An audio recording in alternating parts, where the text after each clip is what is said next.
全民穿越木筏求生，我竟然意外获得求生系统，还奖励我个空间。桃园胜境。这是哪里？我不是在工作吗？欢迎进入海上求生，这是第33专区。下面请仔细阅读游戏规则。第一，这是一个真实的世界，在这里，死亡就是真正的死亡，生命只有一次。第二，第一批投入的冒险者年龄为18至50岁，老人和孩子还在原来的世界，他们会得到很好的照顾。第三，每人都生活在海上，拥有的初始物资相同，木筏一个，鱼竿一根。第四，海中有各种物资，也会随机有宝箱出现，可以用鱼竿钓取。第五，没有特殊装备情况下，请不要随意下水，海里很危险。第六，不要喝没有经过过滤的海水，会导致脱水。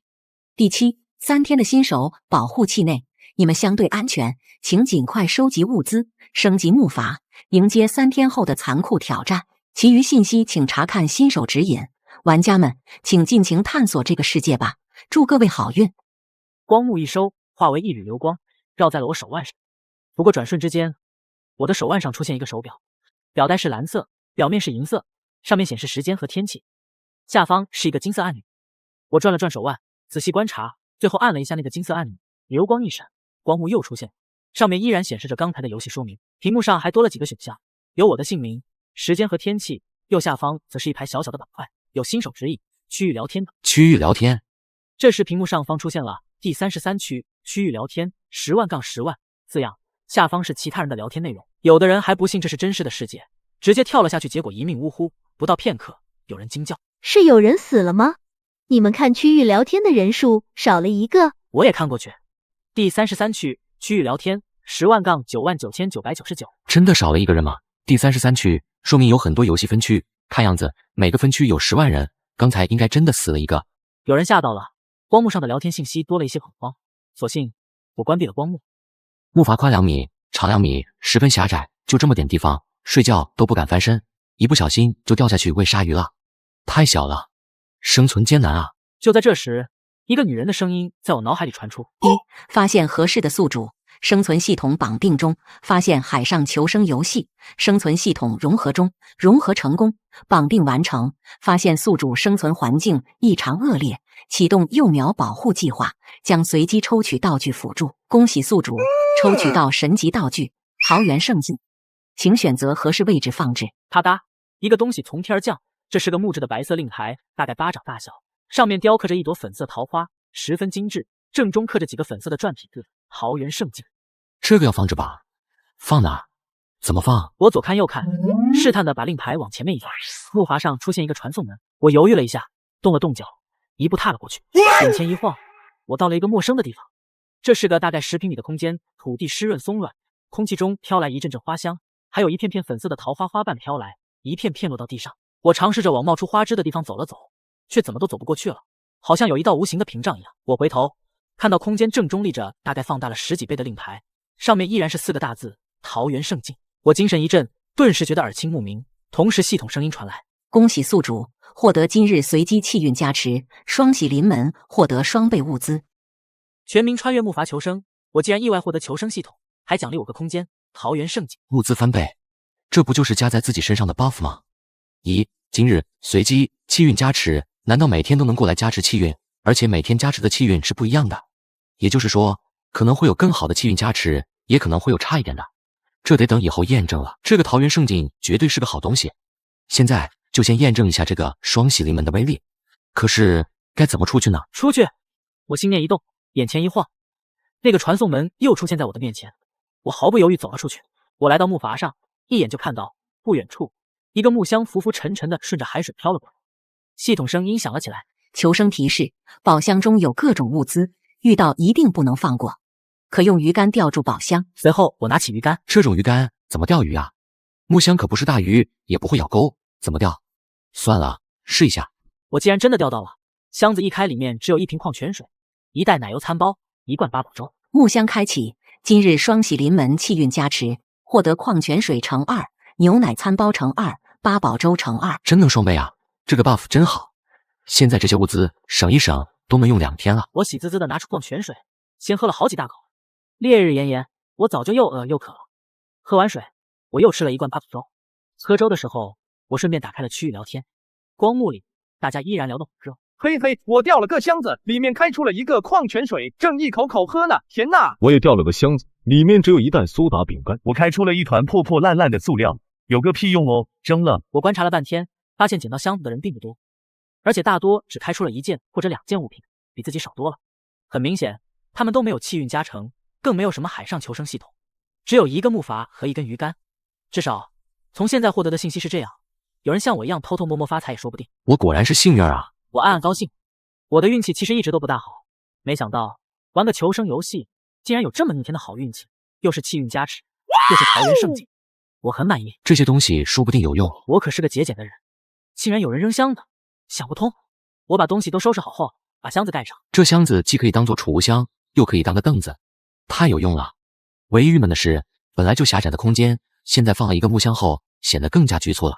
不行，得扩建木筏。我又打开了光幕，死死盯了一下右下角的菜单，新手说明区域聊天扩建。咦，还有个扩建菜单，只不过是灰色的，不能使用。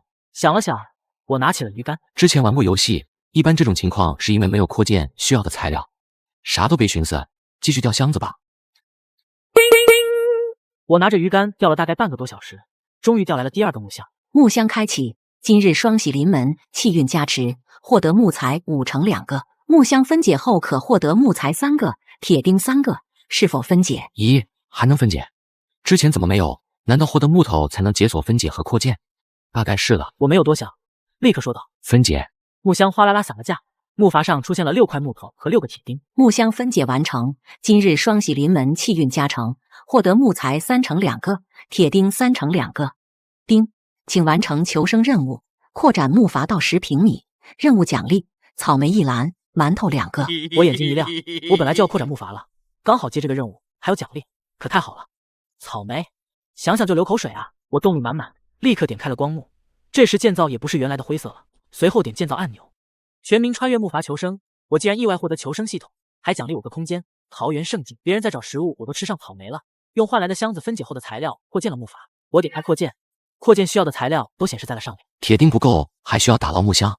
我顺便打开了区域聊天，看看大家都在做什么。有的人一个箱子没捞到，有的都已经捞到了5个了，有的是食物，有的是用品，每个箱子里面都有所收获。竟然有人捞了5个箱子，运气不错呀！我暗暗注意了那人。随后我打开了自己的资料面板，下面是一排按钮：交易、好友、消息。关闭个人面板后，我又回到了区域聊天，大家讨论的热火朝天。人们的物资都不多，照理说不应该这么难获得食物和水才对。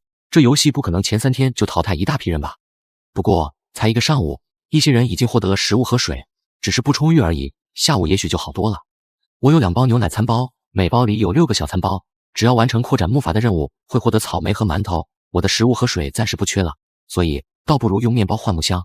现在大家缺少食物，又不知道木箱能够分解，刚好可以打个信息差，赚点木材。我立刻发言：一个奶油餐包换2个空箱子，换的私聊。光幕上的聊天立刻爆了，竟然能闻到香味，馋死了。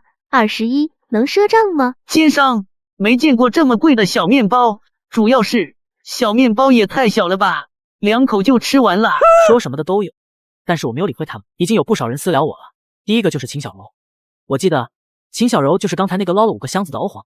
我跟你换，我最喜欢吃小面包了，反正箱子太多，留着也没用。好，那就跟你换吧。我交换完箱子，我关闭了光幕。双喜临门，气运加持，获得木箱4乘以2。还能这样？太逆天了吧！这也能双倍？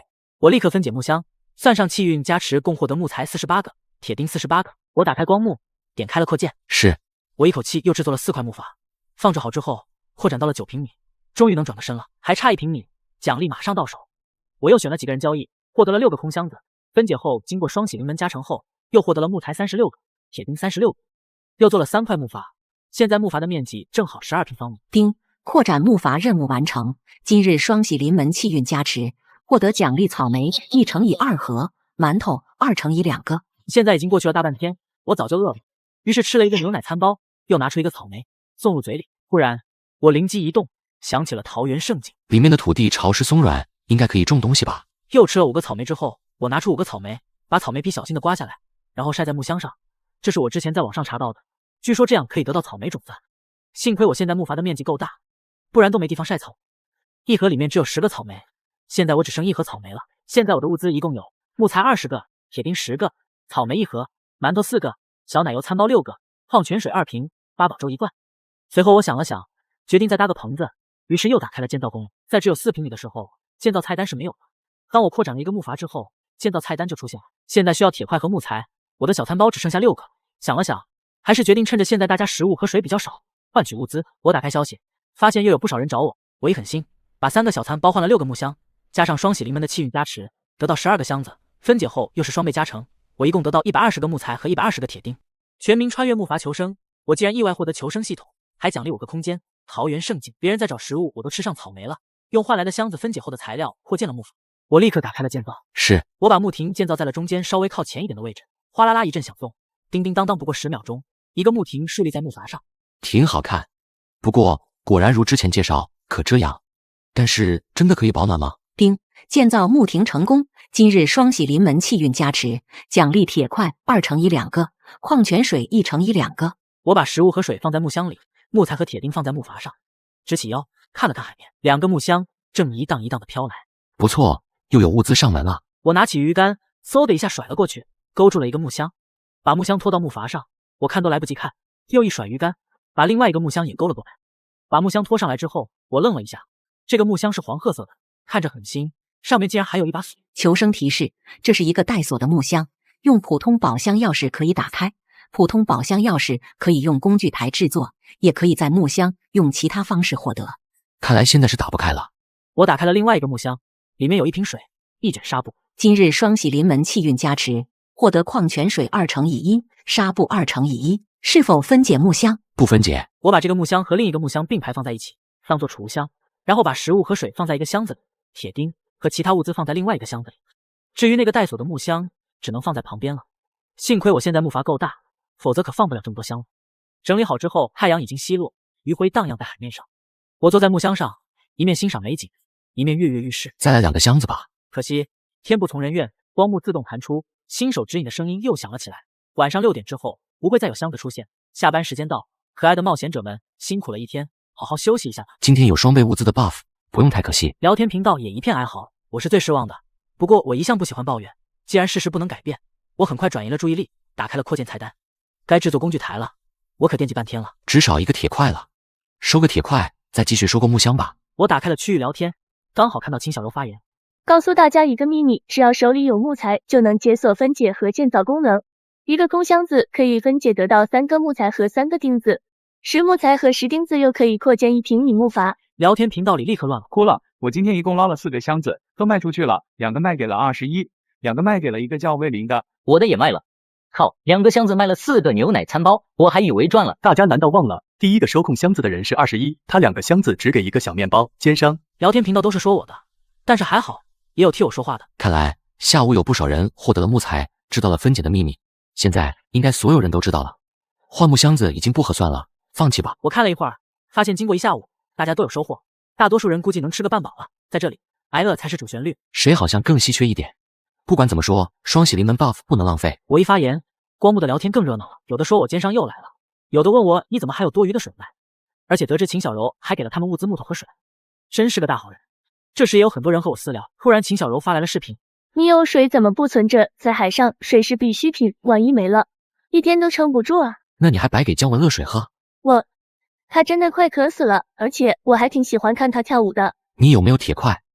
我有3个，但是我想建造工具台，不能跟你换。我就换你1个行不行？不行，我只缺2个铁块就可以做工具台了。我有海水过滤器图纸，只要有了工具台，就可以制作净水器了。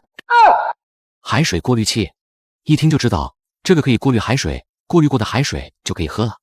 这可是个好东西。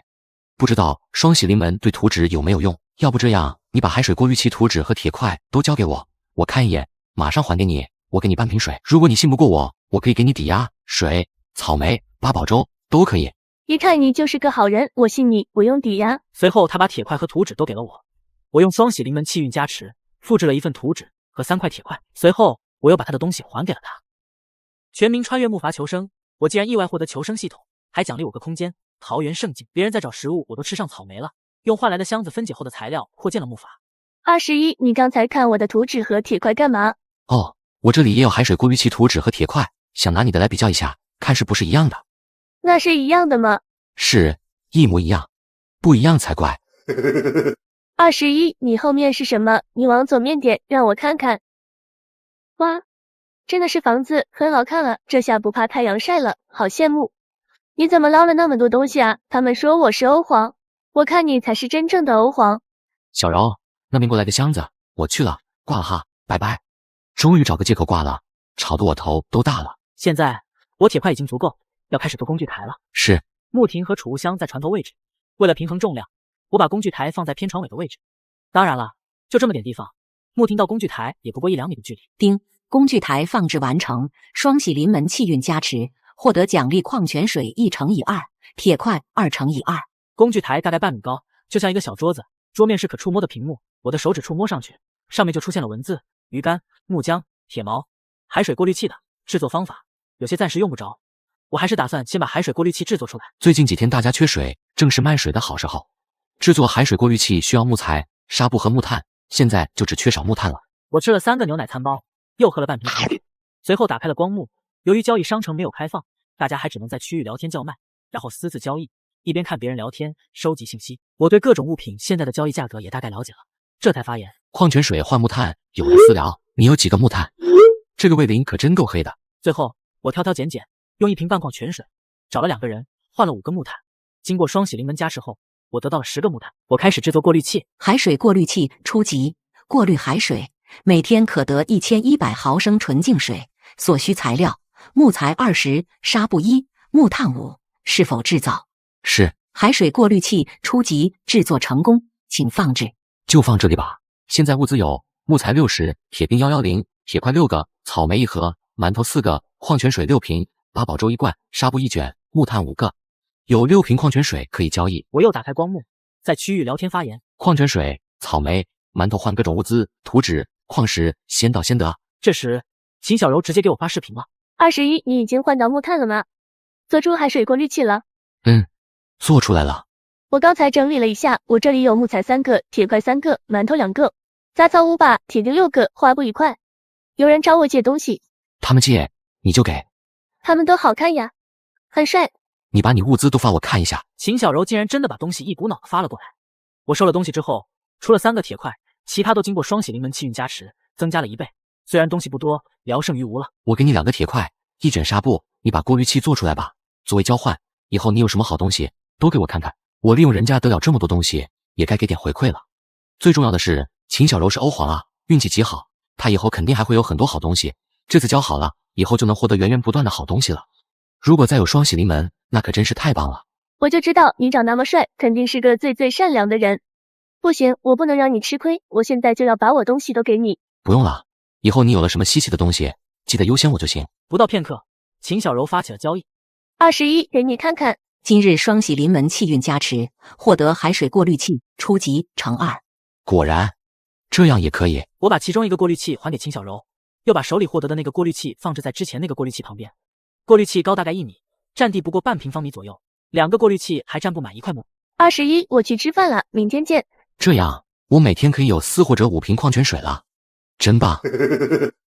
今天是我穿越木筏求生的第2天。昨天和秦小柔挂断视频以后，我又用工作台制作了一张木床。由于木床做了出来，系统奖励我1套行李，我把床放在了凉亭下面。随后我又进出桃源圣境，发现空间大了很多，也不知道是因为木筏大了的原因还是什么，最后没有管它。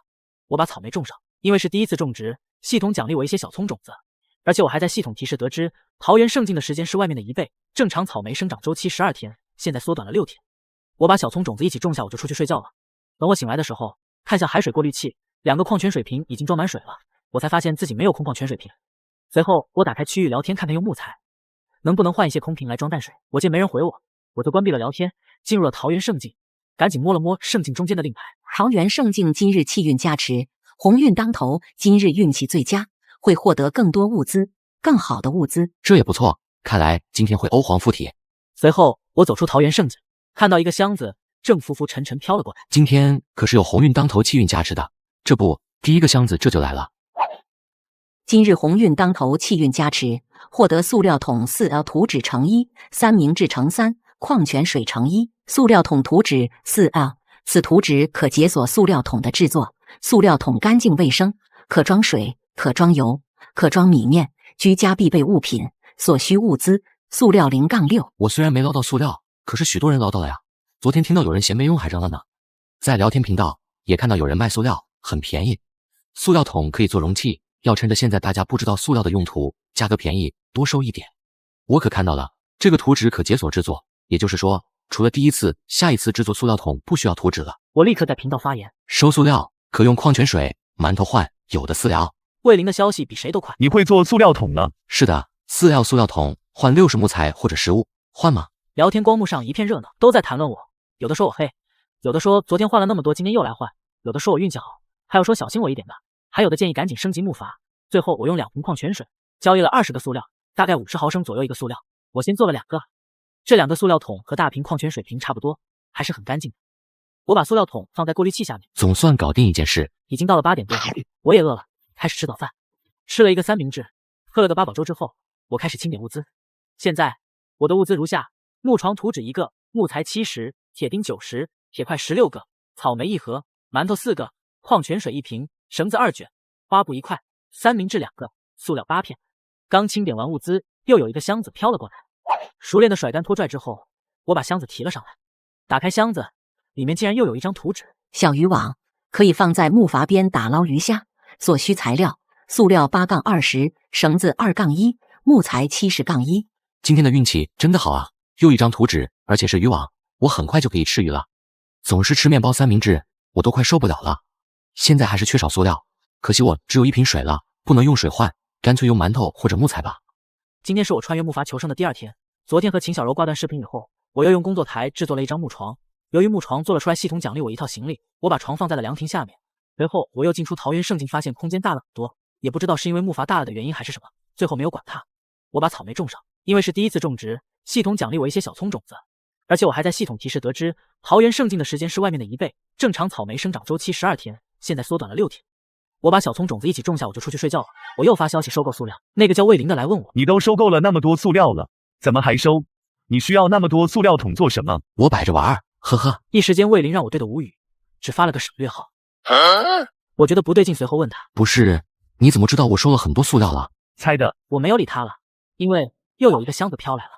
一个上午，我又捞了好几个箱子，共收获牙膏1支，牙刷1支，毛毯1个，塑料5个，木材20个，铁钉20，铁块1个，奶油餐包1袋，矿泉水1瓶。真是劳累又充实啊！而且有牙刷牙膏，终于能刷牙了。看看，这不生活越来越好了吗？趁着没箱子的时候，我又打开了聊天光幕，一打开就看到秦小柔又在做新手指导。大家赶紧扩建木筏，扩建到10平米，可以解锁工具台。有了工具台，得到图纸就可以制作各种物品了。大家找找海水过滤器图纸，有了过滤器就不怕没水喝了。这是一个叫钟强的消息，引起了我的注意力。钟强，随后我给钟强发去了视频。你病了？我没病，就是又饿又渴又受伤了。不是新手保护期吗？还能受伤？我刚醒过来的时候，鱼竿就是坏，根本没有鱼钩，勾不住漂过来的箱子。没办法，我尝试下水去捞，结果水下有鲨鱼攻击，我伤了腿。我将近2天没吃没喝了。我不是好吃懒做的人，不是故意当乞丐，我是实在没办法，找不到活路。我死了怎么办？我老婆车祸没了，儿子才5岁。谢谢你听我说这么多，我知道大家现在都不容易，我死就死了吧，这都是命。我看看你的鱼竿。钟强二话不说，直接交易了鱼竿，获得破损的鱼竿。求生提示：鱼竿损坏后，可以在工具台修复，也可以重新制作。还能修复？你等我一会儿。我来到了工作台前，打开了工作台。是。当进度条读满时，崭新的鱼竿也出现在了我的面前。我把修复好的鱼竿、1个馒头、1瓶矿泉水交易给了钟强。谢谢，以后我得到的物资，除非生存必须，一个不剩都给你。你可是我的救命恩人呀！随后我关闭聊天，躺到床上。我也要午休啊！我闭上眼睛就睡着了。我捞到了2个箱子，可惜里面只有塑料。我记得你需要这个，先给你。下次获得木材后，你把箱子分解了，赶紧扩建一下木筏。好的，知道。这回材料够了，可以制作渔网了。我来到了制作台前，准备开始制作渔网。是。大约10秒左右，一个渔网出现在了我的面前。这种网是网不到什么大鱼的，只能吃点小鱼小虾。不过这也很幸福了。我把渔网固定在木筏边。太好了，估计晚上就有鱼吃了。我美滋滋的继续捞箱子。今天运气的确好，每过一会儿就会有箱子飘过来，而且没有一个是空的，总有收获。而且每个箱子里的物资都不少，我不由得感叹，鸿运当头威力巨大。太忙了，中午我只来得及吃了一个奶油餐包，又继续打捞大雁。到了傍晚，我已经捞了好多个箱子，共获得了30个木材、30个铁钉、5个馒头、3个矿泉水、8个铁块、10个塑料。除了这些，有一次运气爆发，还在一个箱子里发现了5个袋装的全麦欧包。今天是穿越木筏求生的第2天，在漂泊的木筏上发现了岛屿，准备登岛前的工作，以防木筏飘走，做出来一个铁锚和一个船桨。这时钟强发来交易，普通木箱要是矿泉水、塑料乘3。我一喜，之前有一个带锁的木箱一直没打开呢，现在终于有钥匙了。我只接受了木箱钥匙，把矿泉水和塑料退了回去，又给了钟强一个馒头。看样子钟强没有捞到食物，估计他也饿了，馒头是他需要的。我走到铜箱子前面，悄悄祈祷了下，拜托一下桃园圣境，拜托一下鸿运当头吧，但愿能开出好东西。随着钥匙插进了锁里面，只听咔嚓一声，锁开了。今日鸿运当头，气运加持，获得铁炉图纸1张，方便面10盒，大米1袋，2.5千克。发了，大丰收啊！可真是好运气，东西可真多呀，又是米，又是方便面，又有铁炉图纸，今天可以好好吃一顿热乎饭了。铁炉图纸可取暖，可做饭，可烧水，居家必备。不过，如果放在密闭房间内，一定要增加烟囱哦。所需物资：铁块19-10。又大概过了1个小时，结果一个箱子都没有飘过来。再有1个多小时，太阳就要落山了，那时候不能再捞箱子，鸿运当头估计没什么用处了，太可惜了。那是什么？隐隐绰绰，好像有一座山的样子。这可是茫茫大海中唯一看到的一座山。我激动了，眼睛眨也不眨。渐渐的，随着木筏漂流，我渐渐看出了那座山的全貌，竟然是一个小岛。求生提示：发现岛屿，岛屿上有更加丰富的物资，遇到之后不可错过，建议登岛。在太阳落山之前，一定要回到木筏，不可在岛屿过夜。晚上的岛屿危险万分，可以用铁锚把木筏固定在岸边，再上岛探险。这个提示可以说非常细致了。我觉得其他人的提示肯定没这么多，要不然钟强也不会下水了。小岛越来越近，可以隐隐约约看到岛上的树木、山石。可是太阳落山之前必须回来，现在是下午4点半，只有1个半小时时间了。上去还是不上去呢？万一岛上有危险呢？现在可没有武器，而且现在物资充足，发展迅速，完全没必要冒险。这时候木筏已经飘到了小岛边上，小岛边缘是黄色的沙子，远一点才是一棵棵大树。那是什么？木箱吗？我眼尖的发现，在沙滩的正中间有一个木箱，和我从海里打捞上来的一模一样。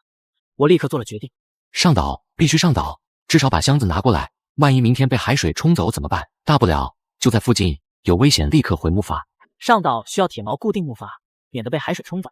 于是我打开了工具台，木浆可将木筏划到想去的位置，不过木筏过大就用处不大了。所需物资：木头149-10，铁钉170-10，铁锚可以固定木筏。所需材料：铁块24-6，刚好还需要制作一个木浆，万一有危险，有木浆可以更快逃离。铁锚可以固定木筏。所需材料：铁块24-6，是否制作？是。铁块消失了6块，大约10秒钟左右，一个铁锚制作出来，还带着长长的铁链。我把铁链绑在木筏上，另一端铁锚扔到了水里固定木筏，接着又制作了一双木浆放在木筏上。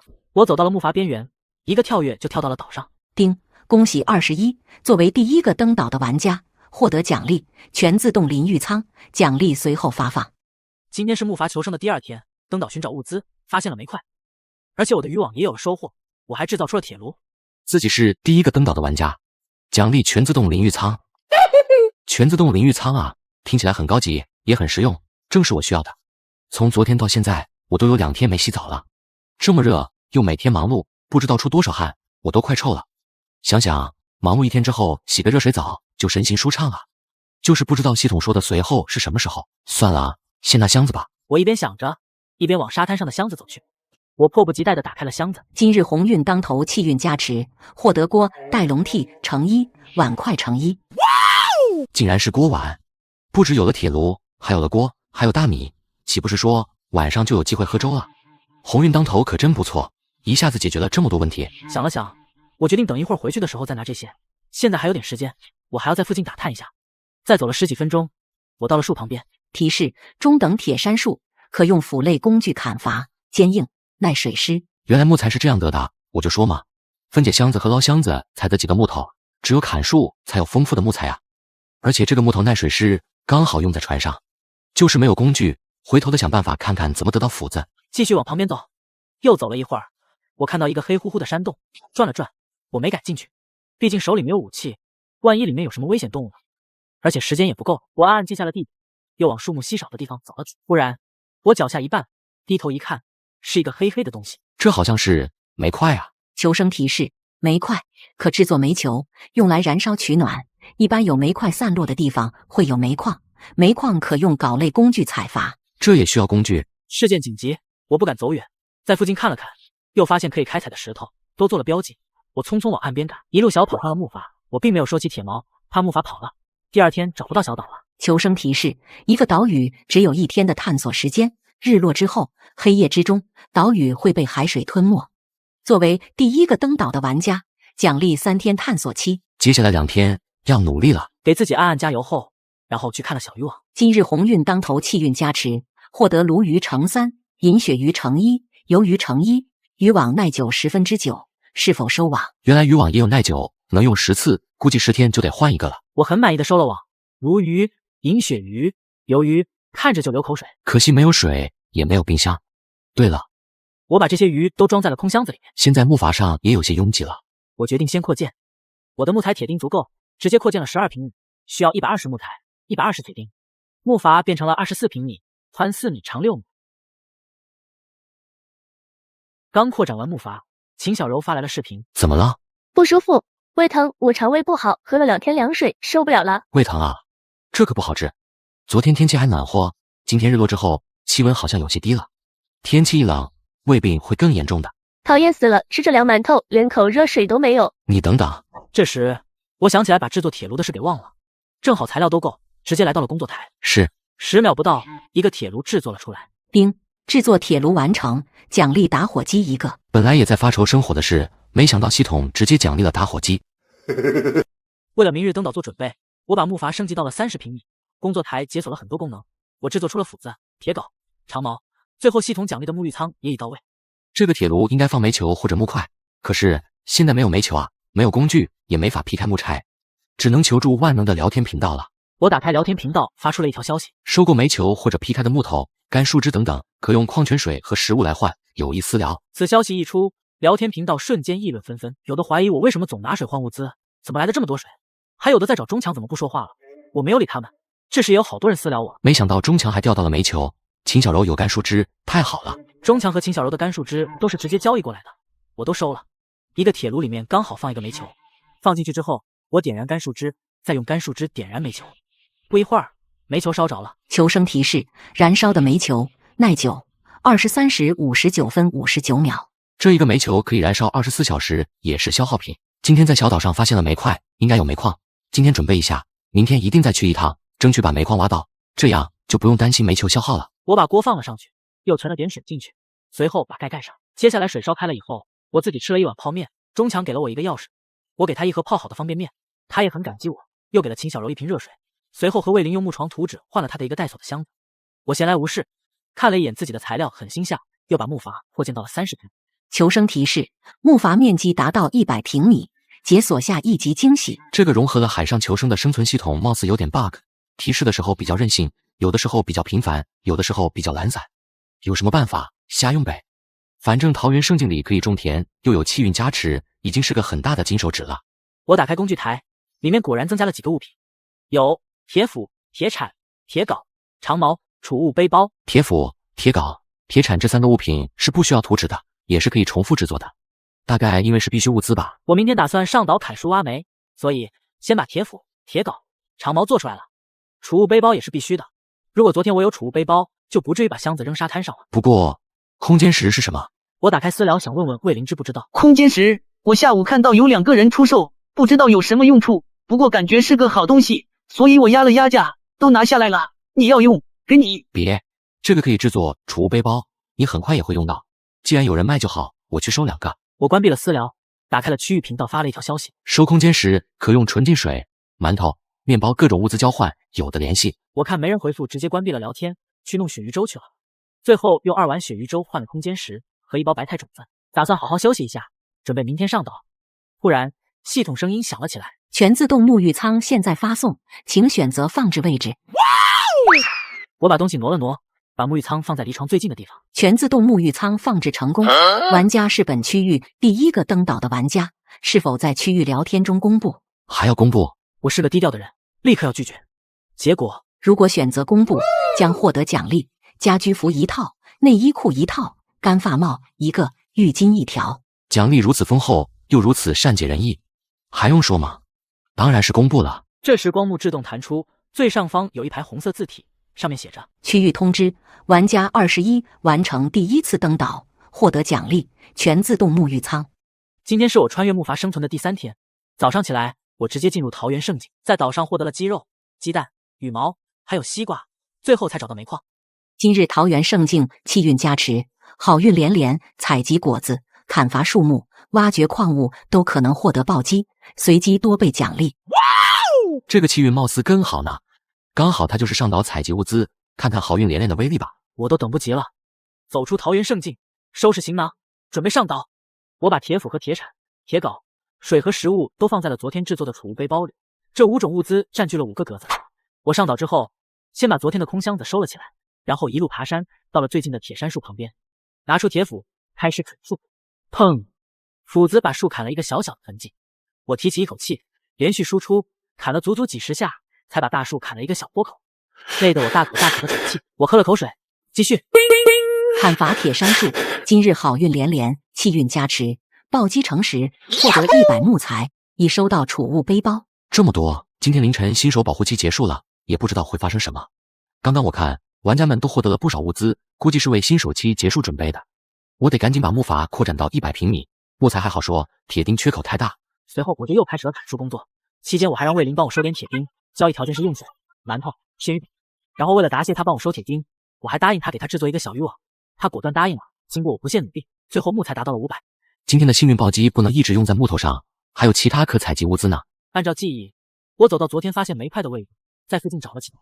照理说，这里应该有个煤矿。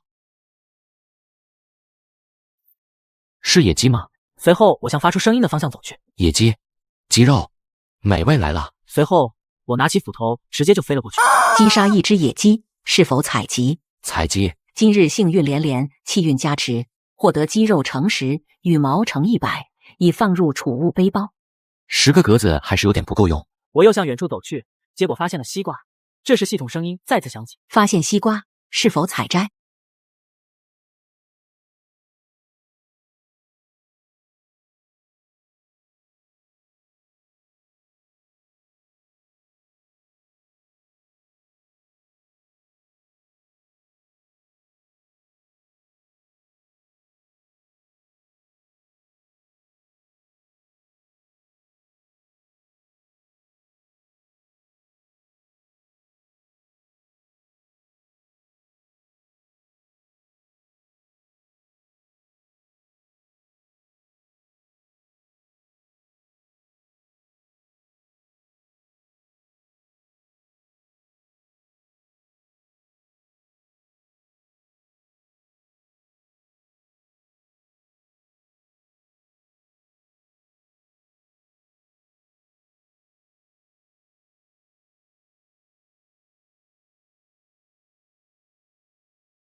启木箱，今日鸿运当头，气运加持，获得木头乘10，铁钉乘10。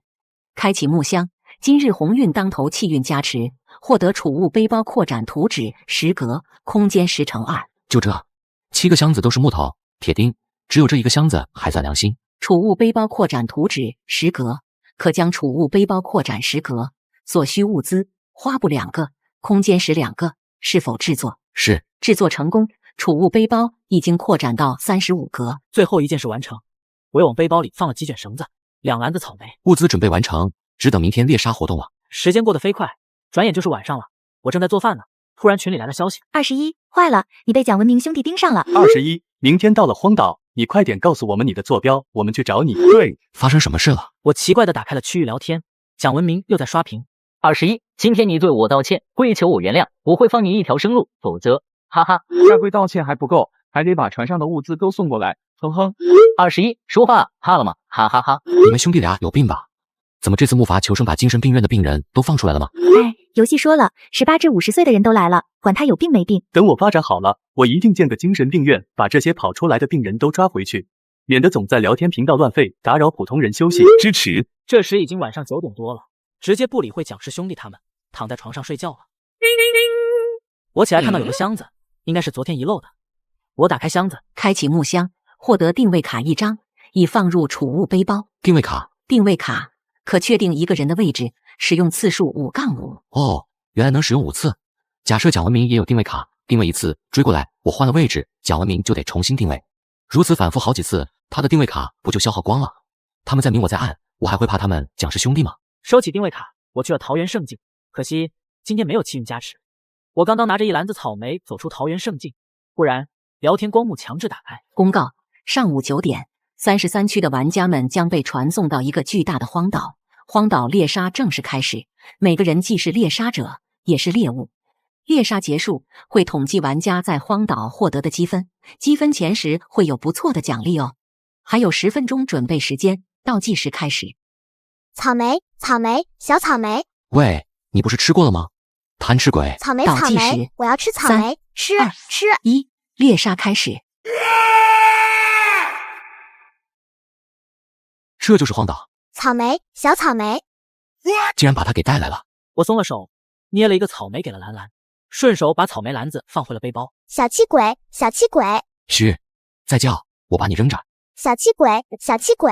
兰兰大叫，翅膀一展，飞起来跑了。好吧，就知道这家伙靠不住。突击队群聊信息闪个不停。21，坐标多少？快！啊，蒋文明已经找到21了，他们离21很近很近。21，你看区域聊天。我随手报了坐标给他们，然后打开了区域聊天。蒋文明又在刷屏，哈哈哈！21，我找到你了，马二，过去，你离他不过10几米，马上。哼哼，马二，你先去，我半个小时后赶到。哈哈，真是天助我也。21，你等着吧。马二在附近，只距离我10几米，怎么这么近？我四处看了看，不好。转头看向西面，一个人冲了出来，那是个身高大概1.9米的壮汉，他身材魁梧，高大健壮，这么冷的天气竟然穿着短袖，真是一个怪物。马二一眼就看到我了，他哈哈大笑，找到了，哈哈！蒋文明，21果然离我只有10几米，我找到他了。这时我弯弓搭箭，嗖嗖嗖，连续3箭直奔马二而去。只见马二左躲右闪的躲过了第1箭和第2箭，但是第3箭说到便到，直接射入了马二的眉心。马二大叫一声，马二眼睛大睁，还要说什么，却怎么也说不出来了，眼睛一翻，跌倒在地。忽然，游戏提示声音响起：杀死马二，获得积分20，是否拾取马二的物资？竟然能给20分。是。获得流行锤乘1，铁斧乘1，矿泉水乘2，馒头乘5，望远镜乘1，青铜扳指乘1，已经放入储物背包。这时我也来不及多想，直接向深处走去，找到一个石头，躲在了后面。我开始检查刚才获得的物资。马二的武器是流星锤，我拿起来掂了掂，觉得有些费劲，放下了。还有一个是青铜扳指，竟然可以增加2点敏捷，怪不得刚才马二那么灵活。还有一个是望远镜，我拿出望远镜，四处看了看。这个望远镜不错，可以看到很远的东西，用它来观察蒋家兄弟再好不过。我打开了区域聊天，果然蒋文明又在叫嚣：21，你跑不了的。呵呵，找到你了，等着。哥，我召集你，我离那儿近。速度，看来这应该是蒋文明第2次用定位卡了。一个定位卡有5次使用限制。忽然，聊天频道有个叫朱勇的人说道：蒋文明，召集我。我们一起为马二报仇。他的话一出来，聊天频道许多人惊叹。我拿起望远镜看了下，四处看不到人影。看来一会儿要来3个人。蒋文明、蒋文礼武功很好，那个朱勇也武力非凡，不能硬碰。而蒋文明的定位卡还有3次使用机会，不能强攻，只能智取，那就耗他们。我来到一座山顶上，拿出望远镜，一面休息，一面四处观看。见四下无人，我便拿出桃子吃了起来。就在这时，我要吃，我要吃！你刚才去哪儿了？一来到荒岛就跑了，一跑就2个小时，一点都不管我这个主人的死活。这只红嘴蓝雀有点野啊！啥？你说啥？谁去哪儿了？咋地了？谁呀？你呀？咋地了？去哪了？谁呀？你是在装傻？那么好，什么都不给你吃。我错了，我错了。认错倒是快，还不是为了神秘水泥桃？你四处巡逻一下，看看有没有3个人在附近，看到人就回来告诉我。你帮我收拾完这3个人，我就给你吃一口。收到。王牌飞行员申请出战。不过几分钟，兰兰飞回来了。你刚刚过来的方向那面来了3个傻子。好，看来蒋文明又用了1次定位卡，现在他只有2次定位机会了。给我盯着他们。我下山，继续朝着南面走去。走到一个平原，找到一个石头，躲在了后面。等兰兰带回蒋文明3人的消息，我才拿出望远镜，朝着兰兰所说的方向看去。好，他们又用了1次定位机会了，只有1次定位了。把蒋文明3人的定位机会消耗完毕，我又穿过了一片密林，来到一块空地上，有2个石头，还有棵树。也该结束这一切了。兰兰，去盯着他们，等他们快到了告诉我。哎呀，不愿意动呀，太累了呀。小兰兰也折腾了半天了，累坏了，偏偏每次我吃桃子都不给她都馋死了，当即磨磨蹭蹭的要罢工。去不去？不去没桃子吃了。去。红嘴蓝雀无奈飞走。此时蒋文明很暴躁，打开光幕。21，有本事你别跑！哎，这么废物啊，多久了还追不上我？你等着，我都等累了，你们再不来我可走了。怎么回事？这次怎么一个劲儿的骂蒋文明废物呢？难道是被红嘴蓝雀传染了？我在石头周围挖了一圈深深的陷阱，又把尖刺陷阱一个个放在里面。做完这一切，小兰兰飞了回来。快跑呀，快跑呀！那3个人过来了。远处来了一个人，是个胖子，肚子圆圆的，慢慢走了过来。是我，21，我是高大富，我不参与你们的争斗。你来做什么？我来看热闹。不对，我来报信，蒋文明他们来了，你快跑。这时魏林发来私聊：21，别杀高大富，他是友军。你在旁边站着。好嘞。高大富圆滚滚的身子一转，到了不远处的一块大石头后面。蒋文明这边3个人气喘吁吁一路疾行，终于看到了我。我正坐在树顶，百无聊赖的打瞌睡，都快睡着了。21，我们来了，你死定了。哥，让我来。我站了起来，手指张开，唰的一下，牛角弓到了我手中。我弯弓搭箭，嗖，3支羽箭接连不断的射向蒋文礼。扑哧扑哧2声，一支羽箭射中了他的膝盖，另外一支羽箭射中了他的左臂，疼得他一直在叫。21有弓箭，我们快点冲过去，只要进了，他的弓箭就没有用武之地了。2人迅速冲了过去，我继续挽弓射箭。不过蒋文明和朱勇厉害多了，他们一边跑一边躲闪，我的羽箭都落了空。蒋文明觉得自己对策对了，对朱勇大喊：我护着你，你冲过去杀了他。他大喝一声，拿着一把巨大的铁斧冲了过去。扑通一声，朱勇发出一声惨叫。蒋文明站在原地不敢上前。这时小兰兰从天上飞了下来，正在躲蒋文礼。你这个狗东西，瘸子，废物！蒋文明来不及多想，跑到蒋文礼身边，背起蒋文礼就跑。杀死朱勇，获得积分50，是否拾取朱勇的物资？咦，积分多这么多？刚才杀了马二，他只得了20积分，怎么杀一个朱勇竟然有了50分呢？难道是根据实力来的？是。拾取朱勇的物资，获得巨大铁斧乘1，矿泉水乘2，面包乘10，赤金茯苓乘1，召集卡乘1，已经全部放入储物背包。这时候高大富在区域聊天说道：朱勇死了，被21杀了。21可太厉害了，我告诉你们，遇到21千万不要想着杀他的物资，因为你们根本杀不了他，还可能被他反杀。高大富激动万分，还要说什么，我却迅速的向蒋文明逃跑的方向追去。21追杀蒋文明了，我跟着去看看。我一路直追，很快就追上了因为背着蒋文礼跑不快的蒋文明。我弯弓搭箭，嗖，3支羽箭一一射出。蒋文礼大叫一声，一支羽箭射中了他的后心，噗，3支羽箭全部射在蒋文明的大腿上。杀死蒋文礼，获得积分20，是否拾取蒋文礼的物资？是。这时我收取蒋文礼的物资，拿着长矛站在蒋文明面前，扑哧一声刺入了蒋文明的左胸。杀死蒋文明，获得积分40，是否收取蒋文明的物资？是。获得瞬移卡1张，瞬移卡使用之后可以随机传送到一个地方，传送距离3至100公里，使用次数2-1。收完宝的物资，我打开光幕，这时大家都在聊现在的状况，许多人开始杀人了，我的伙伴已经死了。哎，千辛万苦杀一个野兽也才5点积分，杀一个人却是10积分，你说大家会怎么选？而且杀了人还能得到他身上所有物资。杀一个人是10积分，那为什么我杀马2得到了20积分，杀朱勇得了50积分，杀蒋文明和蒋文丽的积分又不同？难道因为他们比较强？应该是了。只不过是1点积分和一点点物资，竟然有这么多人开始摒弃良知，自相残杀。突击队群聊里，大家都很担心我。21，你现在怎么样？有没有受伤？其实，在之前，魏林、魏莹和钟强早就问了好几遍了，我才刚刚看到。我没事了，你们不用赶过来，我这里有一个召集卡，有情况紧急的时候可以召唤我。你们有没有遇到袭击？我遇到了一个人，看我是女人，想杀我，被我干掉了。没人敢袭击我，现在大家大多还是单打独斗，敢动手的人不多。我看很多人开始组建队伍了，组队的人多了之后，恐怕会更乱。我还没遇到人，要不咱们快点汇合吧，万一遇到5、6个人的队伍呢？太危险了。我也觉得该集合。集合吧，大家报一下坐标。走，出发。收到，收到。我一口气走到一小片黄色植物那儿。高产小麦，这种小麦产量高，味道好，一定要好好收割呀。我刚决定现在就要收割，突然咩咩吱一个细嫩的声音传来。这不是小羊羔吗？有点小的出奇啊。哦，原来你是想吃麦子啊。最后我揪了一根嫩麦穗递到他嘴边，嘴动了动，不一会就吃光了。好了，我走了，你自己玩吧。我走了大概10几分钟，看到前面一片密林，密林中竟然有一条小路，走了大概10几米，前面豁然开阔。我看到了好几棵香蕉树，树上长着一把把黄澄澄的香蕉，在香蕉树不远的地方蜿蜒着爬着许多绿色藤蔓，上面还滚着一个个黄色的大南瓜。哇，香蕉、南瓜，南瓜都成熟了，只要摘上一个，抠下里面的种子，就可以种南瓜了。不过根据经验，这里应该有什么野兽守着。吱吱吱！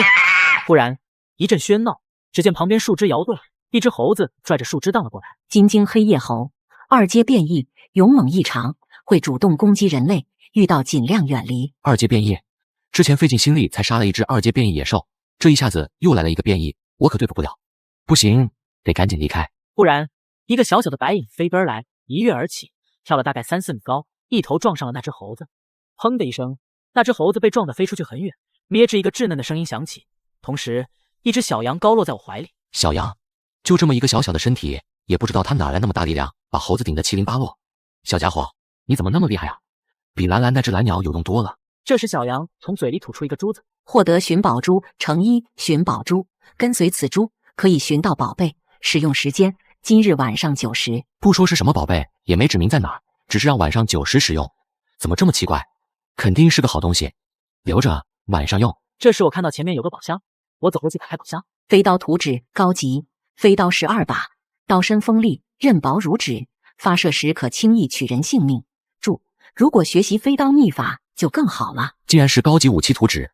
我摘下香蕉跟南瓜，走回小羊的地方，顺便给小羊一根香蕉，它竟然吃得津津有味。我一路走，一路逗小羊玩，倒是轻松自在。忽然，突击队群聊里，魏莹在叫我。21，你怎么还离我们那么远啊？快过来吧，现在一个人还是挺危险的。我马上到，几分钟，我还有10几分钟。又杀猴子取香蕉南瓜的，耽误太多时间了，估计还得走2个小时。11路多慢啊！这个破游戏都没有交通工具的，哪怕骑马都行啊！小羊叫了一声，挣扎着要下地。你要做什么？小羊下了地，抖了抖身子，抬头咩咩咩叫了几声。之前它的声音娇娇嫩嫩的，弱弱的，这次它的声音稍微大一些，而且在它声音中听到了一丝丝震慑力。我又抱起小羊，继续往前走着，刚走了几步，忽然不远处的山坡上，一条白影闪电一般奔来，很快到了我面前。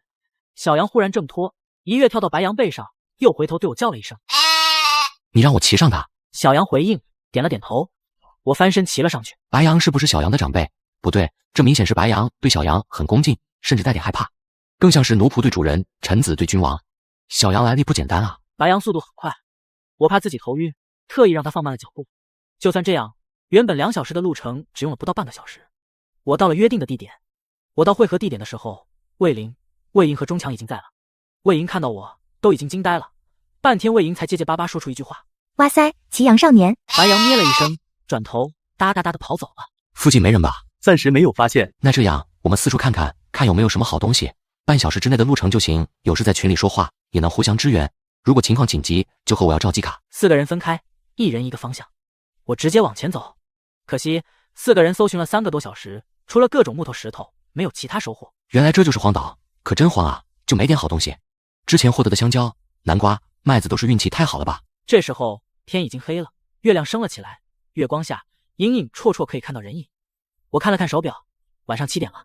由于光线原因，许多人都停止了行动，聊天光幕上又热闹起来。怎么办？天这么黑，我都不敢动了。你们知道吗？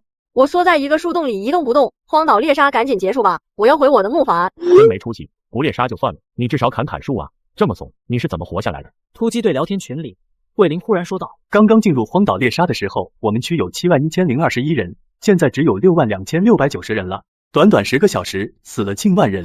所以大家知道猎杀有多残酷了吧？记得第3天结束的时候，我们区是71233人，入荒岛之前是71021人，这一个星期只有100-200人死亡，10个小时却死了1万多人。大概由于玩家淘汰太慢，所以才有了荒岛猎杀吧。就在这时，一只巨大的山羊，是只棕山羊，它的体积比大象还要大，2只巨大的脚泛着凛凛寒光，一看就知道是个厉害角色。它双眼铜铃似的，头一低就要攻击我。同时我听到了提示：2阶棕山羊，攻击猛烈，性情暴躁，请谨慎对待，不行就跑吧。2阶呀！忽然我怀里的小羊咩的叫了一声，那只棕山羊顿住了，等看到小羊，它愣了一下，掉头就跑，跑得比兔子还快。怎么，棕山羊也归你管啊？业务挺广泛啊。我拿了草莓喂给他。我也要吃。你也哪去了？看到你就生气，又2个多小时不见了。你这家伙神龙见首不见尾啊，来去无踪。找不到你了。光幕突然亮起，卫林严肃地说：晚上野兽忽然多了，不止1个人遇险，估计又要死不少人了。对，你们看区域聊天太惨了。我看了一眼区域频道，果然里面哀嚎一片。有只大喜吃进了树洞，要把我捉出来，它好大，比老鹰都大，我好不容易逃出来了，到处黑漆漆的，好像有狼嚎，怎么办啊？我遇到了一只猴子，被它用石头砸烂了腿，我废了。我还好，躲在一个大石头后面，大气儿不敢喘啊！有狼！我关闭了区域聊天，大家发言大同小异，都或多或少遇到了危险。运气好的遇到的野兽等级不高，或者逃脱了，或者杀死野兽获得积分；运气不好的轻则断手断脚，重则身亡。白天那些人互相残杀有什么用呢？到现在还不是为野兽？我刚走了一段路，迎面碰上了卫林、卫营中强3人，他们是特地来找我的。天这么黑，也没法找物资，干脆咱们砍木头吧。木头也是好物资，可以扩展木筏的。同意。卫林劈了许多木柴，架起了篝火。后来我们倒是没碰到野兽。短短2个小时，33区的人数从6万多降到了5万5千多人，又死了5-6千人。不是许多人组建队伍了吗？怎么还这么多人被野兽杀死？因为是黑夜，给了野兽们更好的时机。再说，有许多人组队，也有许多孤家寡人啊。突然，聊天光幕强制浮现，上面出现了一条游戏公告：公告，晚上9点，海水上涨，荒岛面积会缩小至原来的1/10。由于面积缩小，玩家们将被重新传送。3、2、1，传送开始。虽然游戏公告数了3个数，可实际上只给大家留了1秒多的时间。电光石火之间，我一手抱起小羊，一手搂住了兰兰。在刚数到1的时候，我终于完成了这2件事。重新传送啊，谁知道传到哪？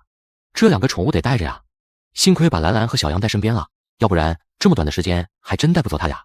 这个狗游戏，我被传送到一条小溪旁，不远处还有几块石头。兰兰飞了起来，大叫：敲里蛙，这什么破地方啊！他这是又从哪儿学来的？可能今天兰兰四处飞行，见识了不少玩家，听了不少墙角，学了不少词汇，但是他总能挑出这些词汇中的精华，并把这些精华充实到他的语言库里。下来，你要不是第一次传送，还有今晚不许乱跑了，只能跟着我。这么黑，好远了回不来了怎么办？突击队群里，魏莹在抱怨：你说干嘛还来这一波呀？猎杀都快结束了，一传送，这可好，都分开了，我们好不容易聚一起的。小心，我看到一个人，现在荒岛面积缩小，比之前容易遇到人了。这不就是游戏目的吗？多相遇，多争斗，多死人。缩小岛屿，增加玩家相遇机遇；分开传送，让玩家单打独斗。目的就是让大家打得更热闹。很快，这次缩小岛屿的效果就出来了。我从储物背包拿出寻宝珠，现在寻宝珠发出一闪一闪的幽光。寻宝珠有效时间3小时，是否使用？是。寻宝珠突然光芒大放，飘了起来，沿着小溪向着北方飞去。寻宝珠总是离我1米距离，我走，他也走，我停，他也停下来等我。这样也好，不至于追丢了。停下来之后，寻宝珠并没有停下来，而是忽然提速，向着小溪中心飞去，急速飞到了不远处，然后停住不动了，滴溜溜在原地转动。小溪中间竟然突出了一片陆地。咦，那里竟然是一片陆地。寻找到巴布的宝藏，请尽快前往。巴布的宝藏？巴布是谁？哎，管他是谁，找到了就是我的，去拿宝贝。我来到了小溪中间的陆地上，发现石砖，可用铁镐挖掘。我获得了10几块石砖，放进了背包。这时我看到下面出现了幽深的洞口，寻宝珠亮了一下，突然往下一跳，掉进了坑里，光芒消失不见。我把小杨和小兰兰放在了上面，也跳了下去，在通道口做了个陷阱，放入了尖刺。有宝藏必有野兽，这是铁律。还有这个求生游戏里的野兽大多巨大，所以陷阱要挖深一点。陷阱刚好堵住通道口，如果野兽追过来是避过这个地方的，他们只要一过就会掉到陷阱里。沿着这个通道又走了20-30米后，到了一个地窖，这个地窖大概得有300平左右。在不远处看到了一个宝箱，说它是宝箱，是因为它和普通木箱不同，比普通木箱略大，上面还镶嵌着几颗夜明珠。这个箱子贵气十足，不用说，宝贝就是它。不过太顺利了吧！一声响亮的叫声响起，从箱子后面蹦出来一只巨大的青蛙。为什么是只青蛙呀？太丑了。那只青蛙大概半米高，1米长，双眼又圆又鼓，又叫了一声。它全身是绿黑条纹的花纹，背部有一个个墨绿色的疙瘩，肚皮白白的。突然它吐出一条黑影，袭向我，就算早有准备，也吓了一跳。这东西太膈应人了，快跑，引青蛙去陷阱。我一路狂奔，到了第一个通道口，那里是刚才设置的陷阱，我纵身一跃就跃了过去。青蛙跟在后面也纵身一跃跳了过去。完了，这个青蛙弹跳能力很强，就是跳着走的，想进陷阱还不容易。怎么就碰到这么个动物呢？一跳一跳的，完美避开陷阱啊！来来回回溜了好几圈，如此几次，终于有一次我提前跳了起来，青蛙跳到半空，它咕咕呱大叫一声，随之落，咕咚一声跌落陷阱。杀死3阶绿巨蛙，获得积分120。是否分解绿巨蛙的尸体？原来这是3阶绿巨蛙，这次陷阱可立大功了。是，分解成功，获得绿巨蛙肉10块。我往宝箱内赶，忽然在一个角落看到了一堆东西，好像是石头、土块，还有一些破铜烂铁。去看看吧，万一有宝贝呢？我走到那堆乱糟糟的东西那里，用长矛扒拉了几下，果然有了收获。那是一双中筒皮靴，很大，大概47码左右。巴布的靴子，巴布最喜欢的鞋子，敏捷加5，适合男性穿着，是否识取？这可真是个宝贝，就是太脏了，而且我的脚也没有这么大呀，还脏兮兮的，我不能穿，但是绝对可以卖个好价钱啊，说不定还能换个稀有图纸。这种宝贝当然不能放过。是，我把靴子放进背包，来到了宝箱面前，获得巴布的宝箱，是否开启？是，开启巴布的宝箱，获得琼浆玉液红1瓶，琼浆玉液紫1瓶，琼浆玉液黄1瓶，宠物行囊1个，积分增加300。这都是什么东西？还加了积分？这积分加的太多了吧？此地不宜久留，还是赶快出就好。我出了地窖，定下心来看刚才获得的宝贝。琼浆玉液红，食用之后永久提升体质2；琼浆玉液紫，食用之后永久提升力量2；琼浆玉液黄，食用之后永久提升敏捷2。毫不犹豫的一一放进嘴里。有好东西当然有赶紧吃了，以防吃则生变，吃了才是自己的。对了，还有一个宠物行囊呢，那是干什么的？宠物行囊3格，可以将宠物放在行囊里，带它们旅行冒险。每一格可携带1只宠物。注：如果宠物未契约，需它们自愿，不可强迫。这不就可以带兰兰和小羊了吗？我看了看兰兰和小羊，先问的小羊：小咩咩，你要不要进我的香囊啊？我带你回家。小羊应了一声，消失在原地。我也要，我也要。好，那你也来吧。一晃香囊，兰兰也消失了。刚想把2只宠物放出来，问问他们感受，忽然后面一个愤怒的声音叫道：你动了巴布的宝箱，我要杀了你！叮，危险，危险！敌人等级比你高太多，速速逃离！我面前一片鲜红，就算平时学习工作再久，也是接触过游戏的。我知道这种情况只能极度危险。巴布是个 boss， 大 boss， 对付不了的 boss， 只能跑了。可是巴布这么快，怎么跑？对了，瞬移卡，杀死蒋文明后获得的瞬移卡，那张卡还有1次使用机会，此时不用，更待何时？我立刻从背包取出瞬移卡。是否使用瞬移卡？是。瞬移卡白光一闪，我消失在原地。这是哪？我现在正在一棵大树的树干上，幸而这棵树枝叶茂密，一团团的，我在树上还算安全，如果不动是掉不下去的。这时候我担心小羊和兰兰在行囊内的情况，把兰兰放了出来。敲里蛙，这什么地方啊？里面怎么样？很好啊，虽然无聊，地方也不大，但是搂觉很舒服。你还有事没？没事，我回去搂觉了。好，你回去吧。既然里面可以更好的休息，我就放心了。我看了看手腕上的手表，还有半个小时就12点了，巴布应该追不来了吧？忽然一阵风吹过，动了我的宝我箱，隐隐听到了巴布的声音。我要杀了你！幻听了，不对，刚刚只瞬移了20公里，但是那个家伙很快。我心中一动，立刻把召集令发给了魏灵，并说了一句：你立刻召集我。我刚说完，不远处传来咚咚咚的声音，巴布的声音由远及近。动了我的宝箱，我要杀了你！魏林耀召集你到他身边，是否同意？同意。唰的一下，我消失在原地，我眼前一晃，就来到了魏林身边。这时候，魏林、魏莹和钟强3个人正围着篝火烤鸡。21，你终于来了，快吃点东西。你们说这次积分榜谁会进前10？我觉得高大富的朋友顾言之应该可以，那么能打，杀人不眨眼，一般人可比不了他。魏莹扫了一眼打开的聊天光幕，是吗？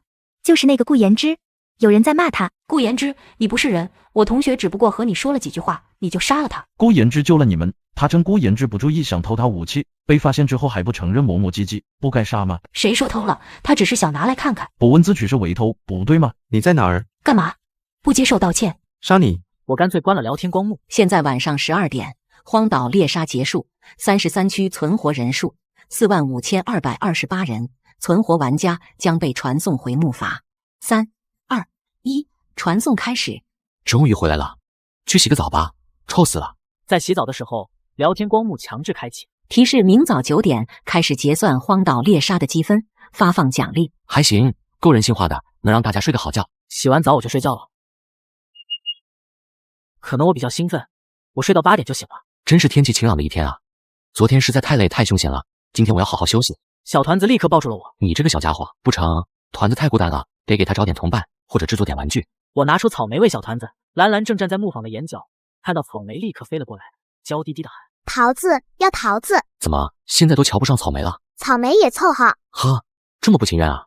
那算了，别吃草莓了，等我有时间给你拿桃子。不，吃草莓，吃草莓。你小心眼还挺多。昨天小羊太小了不放心，就把它放在自己卧室了。都这么晚了，怎么还不醒呢？草莓也是小羊爱吃的食物，它怎么还不出来呢？忙了一大早，我都忘记获得气运加持了。兰兰，给你和小团子1盒草莓，你们自己吃别打架。刚一进桃园圣境，还没来得及去加持气运，就被一阵特殊的声音吸引。在荒岛上得到的鸡蛋孵出小鸡来了，一共孵出了8只小鸡，孵化率可以了。桃园外木筏上昼夜温差大，也不适合养小鸡，还是放在这里养吧。聊天光幕强制开启，上面显示了一条游戏公告：积分结算现在开始。第1名21，第2名顾言之，最后魏林第7名，钟强第8名。第1名奖励1个属性+1，2无敌套装4件套乘1。第2、3名奖励勇武套装4件套乘1。第4名、第10名奖励威武套装2件套乘1。前10名奖励已经发放，请各位玩家查收。第1次荒岛猎杀圆满结束，请各位静待河区公告。这时我看了一下各种套装的属性，无敌套装属性1，体质+5，力量+5，敏捷+5。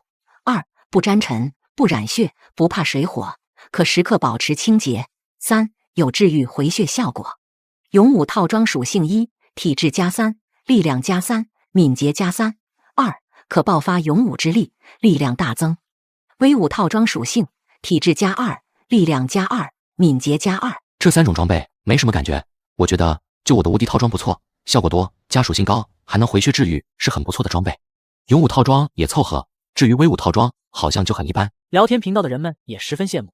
哇，这些套装真好，竟然加那么多属性，我嫉妒了。你们看无敌战甲太牛了，加了5点属性，无敌套装哪怕下水游泳、泥土里打滚，沾了血都会干净如初，我可太喜欢了。可不是，咱们去冒险，经常需要战斗，一场战斗下来，肯定泥人一样，穿着多难受啊！这个无敌套装好，清清爽爽。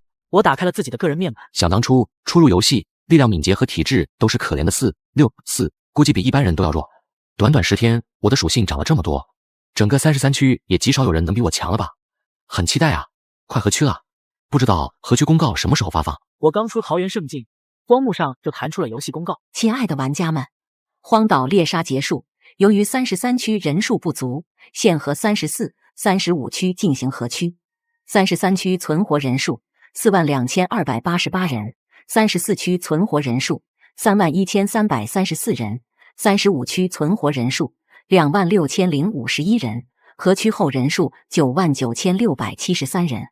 由于33区存活人数最多，现将34区、35区并入33区。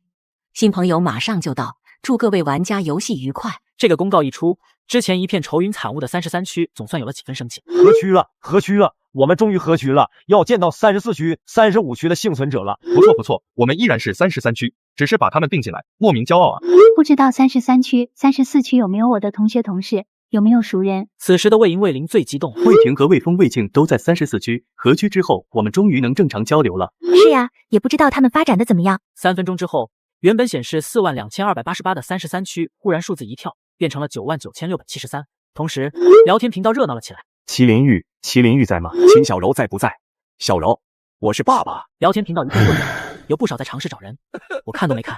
其他人或许有可找的人，我没有。我的爷爷奶奶和小侄子因为年龄的限制，没来木筏求生。我的哥哥嫂子在之前刚刚遇到空难，在求生世界，我没有可惦念寻找的人。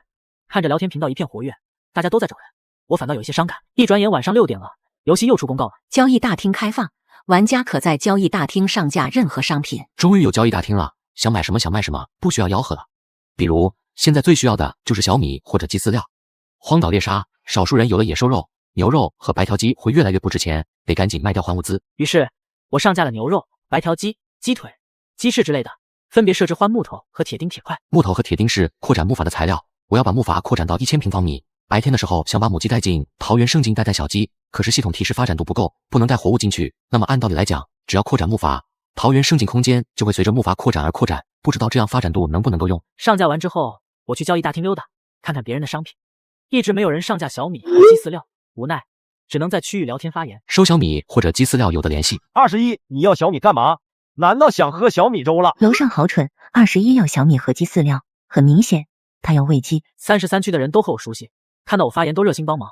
34区、35区的人不知道我，你一言我一语的，乱糟糟的，内容让人看着头疼。惭愧，好不容易抓个鸡上了木筏，竟然养不活。那时候我还没有菜地，不过现在有了。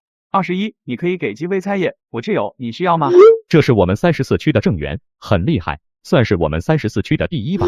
哪里，21，我给你点菜叶，已经发过去了，你收一下。世界上哪有免费的午餐？在求生世界，哪有人会无条件的帮助一个陌生人？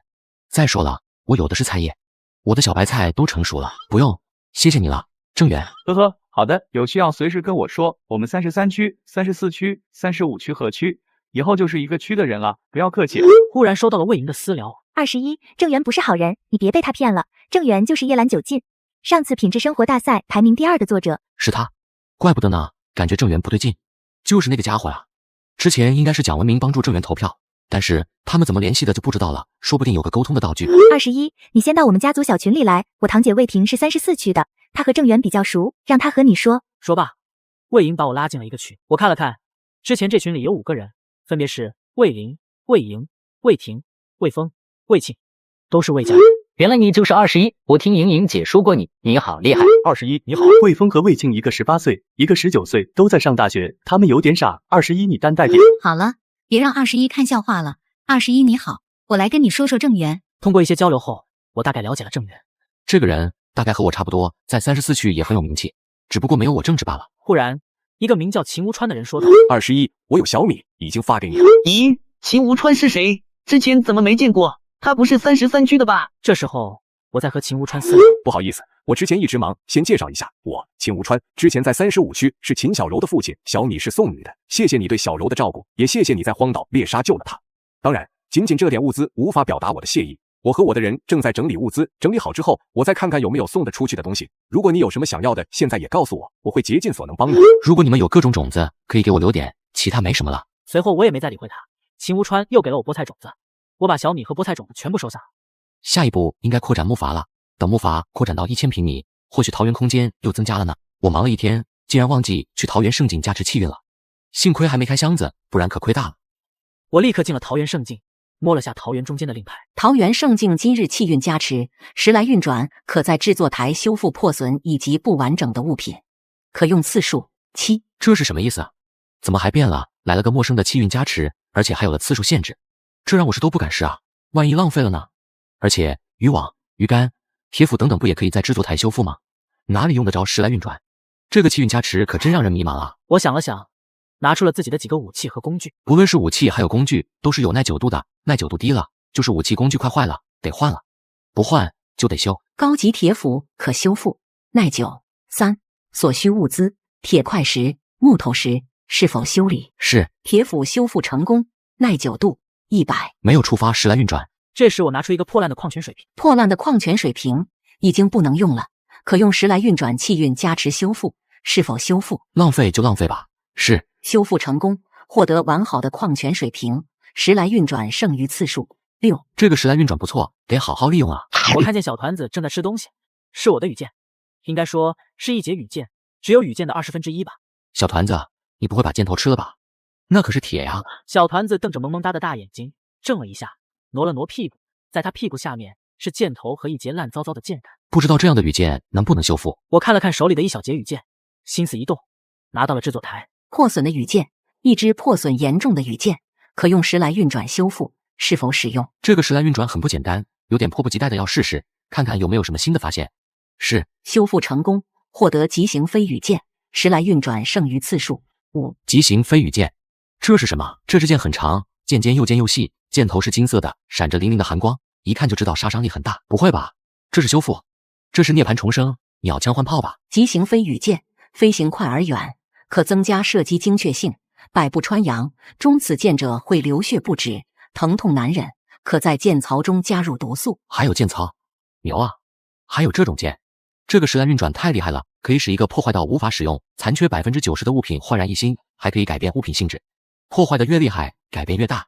这个气运加持太神奇了，不过还有5次，一定要珍惜了。这时高大富发来视频：21，秦无川有没有找你？你知道秦无川？当然知道，我不但知道他以前怎么样，还知道他现在怎么样。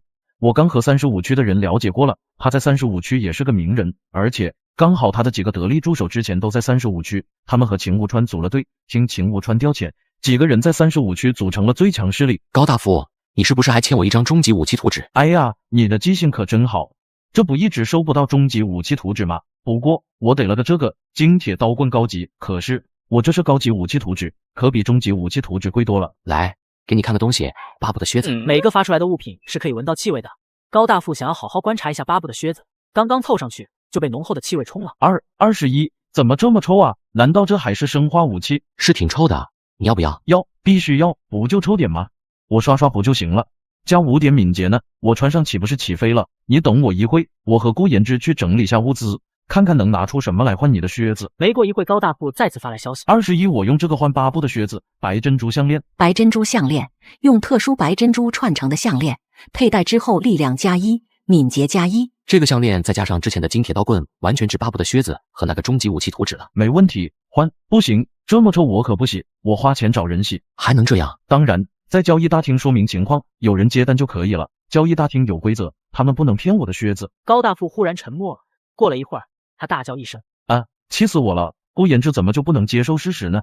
一个带锁的宝箱啊，还有钥匙，他自己开了，气死我了！那他得到什么了？能有什么？一堆破烂呗。破烂？我现在找的不就是破烂吗？拿来给我看看呗。我收到了3个破损的珠子和一个破烂的令牌。不知名的3颗破损珠子，红、紫、黄，破损，不可用，可用时来运转修复。登岛令一半，被不知名力量破损，不可用，可用时来运转修复，是否修复？现在这几个东西还不是我的，当然不能修复。不过我觉得这几个肯定都是好东西，值得修复的东西。现在最重要的是把这些变成自己的。我直接问高大：这些东西你们还要吗？都是些破烂，要什么？我不要，你喜欢给你好了。我迫不及待的想要试验，拿起了那个少了一半的登岛令。登岛令一半，被不知名力量破损，不可用，可用时来运转修复，是否修复？是。修复成功，获得完好的登岛令原始，时来运转剩余次数4。原始是什么意思？登岛令原始，凭借此令牌，可选择任意岛屿登陆，仅可登陆一次，登陆时长15个小时，是否使用？我又拿起红色的珠子，不知名的破损珠子红，破损，不可用，可以用时来运转气运加持修复，是否修复？是。修复成功，获得附魔珠红，可附魔在衣服、帽子、鞋子等装备上，附魔后体质+1。注：需要再有附魔功能的制作台操作。时来运转剩余次数3。附魔珠，这个游戏终于可以附魔了。做完这一切，我刚要准备去吃饭，然后去睡觉，结果高大富发来消息说：完了，巴布的靴子坏了，顾言之力气太大，把它刷坏了。什么？还能刷坏？是，你看不能穿了，别说加敏捷了，连穿都穿不上，都豁口了。